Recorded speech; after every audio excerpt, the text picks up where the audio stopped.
So Breitbart.com is, of course, a super right-wing website, and they take themselves incredibly seriously, and they think that they're saving the country and doing all this high-minded special stuff. In reality, they are corporate America's useful idiots, and the Republican Party's useful idiots, and they're the clowns of the earth. So if you guys remember, not too long ago, they made this Friends of Hamas story up to smear Chuck Hagel. Now, let me be fair. It's not like they literally made it up and pulled it out of their ass. What happened was a reporter said it jokingly because there was this, idea going around that Chuck Hagel, he's extreme. He doesn't like Israel. It was nonsense. He said one super benign thing like this place is controlled by the Israel lobby, or, senators get a lot of money from the Israel lobby. It was, how dare you say something true, right?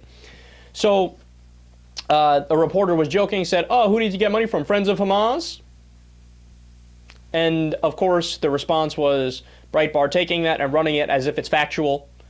One group that gave money to Hagel is Friends of Hamas. So they did a search, couldn't find anything about them. They did a LexisNexis search, which is an academic article search. Couldn't find a single thing about Friends of Hamas. It was made up. They ran with it. When they were caught, this is the best part, when they were caught about it, they doubled down.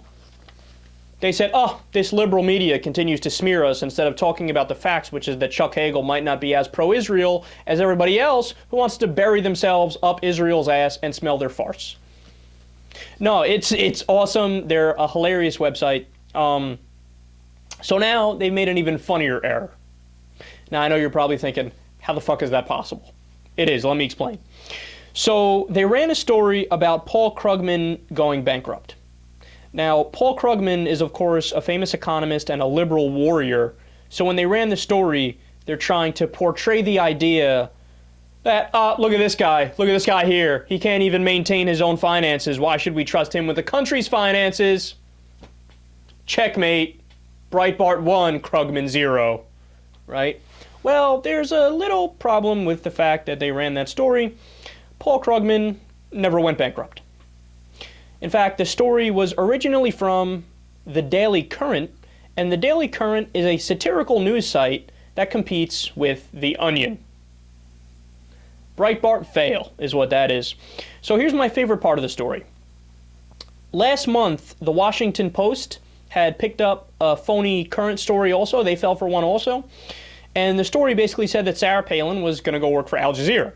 Now, it's funny that somebody actually fell for that, but they did over at the Washington Post. So Breitbart berated the Post for that error, saying that it had no concern for letting facts get in the way of a good narrative. If the Post reporter had a shred of self-awareness, integrity, and dignity, this was Breitbart's John Nolte writing this, she would have changed the headline to, quote, too good to check, end quote.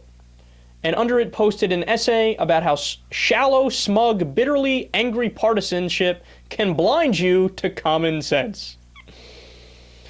Now, of course, since Breitbart has published this story, they have since taken it down, and now the link leads to a 404 error, and there's been no correction and no admission of failure that has been written about. They just took it off, hoping that nobody noticed.